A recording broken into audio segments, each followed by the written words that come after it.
It's time for a sequel. It's time for a sequel to the video I made called The Pecking Order of Spanish-Speaking Countries. Now, I received a comment from my good friend Maxwell Smart, who follows me on more than one YouTube channel that I have. I loved what he said in his comment. I'm going to share that with you now. He says, quote, "I think that each country develops a form of national pride, especially when through time and distance the language changes into a dialect and into the language spoken by a majority of the residents. There can be a pecking order or more than one depending on your perspective. English is a great example too. In the world, we have two leading centers, the UK and the US. Both consider their English to be at the top of the list. Other countries like Australia, New Zealand, South Africa, India, and Canada are caught somewhere in the middle. We're not all as tolerant as you are, Nick. Being a Canadian, Canada should be at the top of my pecking order, but it's not, and neither are the UK or the US. It's South Africa. They have a beautiful variation of our language. The pecking order can be applied within countries and areas with many different dialects too. In Germany, it's very common," end quote. So here are my thoughts on that.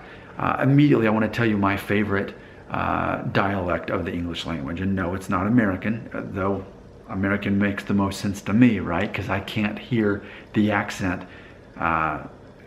If I were someone who was from London and was trying to impersonate an American accent, I wouldn't even know how to do it because that's how natural my accent sounds. But that's not to say that I think it's the best dialect to the English language. I will tell you this. About a decade ago, my wife and I spent a little bit of time in New Zealand. We traveled the Northern Island, and it became very obvious to me that I thought that was the best way to speak English, the way they did it, which was, I would say, a more, how can I say it? It's not that it sounded more like a more proper version of the English language. It just, and it wasn't too sophisticated. I think that's like for me as an American, when I hear an English accent, I think it sounds too proper. But New Zealand was able to pull this off in a way that didn't have that like perceived pretension that as an American, it's almost like I hear an English accent from England and I think pretentious.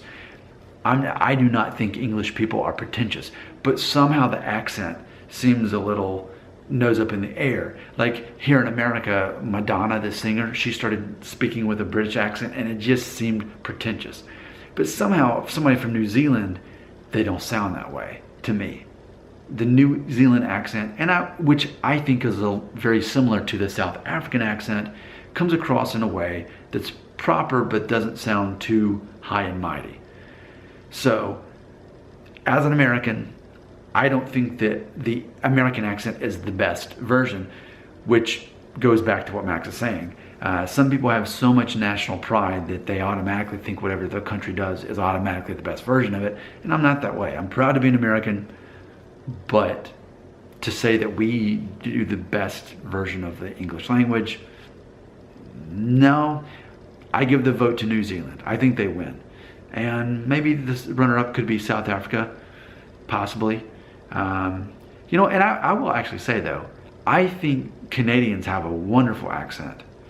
Ooh, let me think about it. I might even want to go New Zealand, then Canada.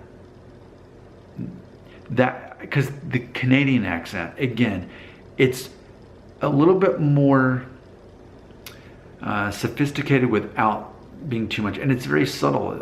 As an American, a lot of times I don't even hear the accent, but once I find out the person is Canadian and then I start listening for them, like, oh yeah, that is a slightly better version of the accent that people speak with here in America. So it's interesting because I never thought about it, that there's a pecking order when it comes to I guess any language, where you've got several languages that have that same language as their main language, that naturally people from their own country are going to think that they speak it best. But if there is a pecking order of any sorts that as an American, I'm supposed to look down on people from other countries because they don't speak it as well as Americans, count me out.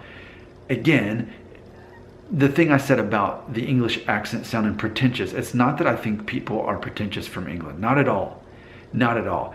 But it just seems too proper for me. And whereas the American accent, I think, is more of, I think when people stereotype it, they have more of a casual cowboy type of concept. And I think between that cowboy accent and between the prim and proper, like, Queen of England thing, you've got New Zealand, and even you've got Canada, who are more in the middle. And to me, that sounds probably like the best way to speak the language, not that there is a best way. So maybe I'm completely wrong, but that's my opinion. In the pecking order of the English language, as an American, I am not so self-centered that I think automatically we have the best accent. New Zealand versus Canada.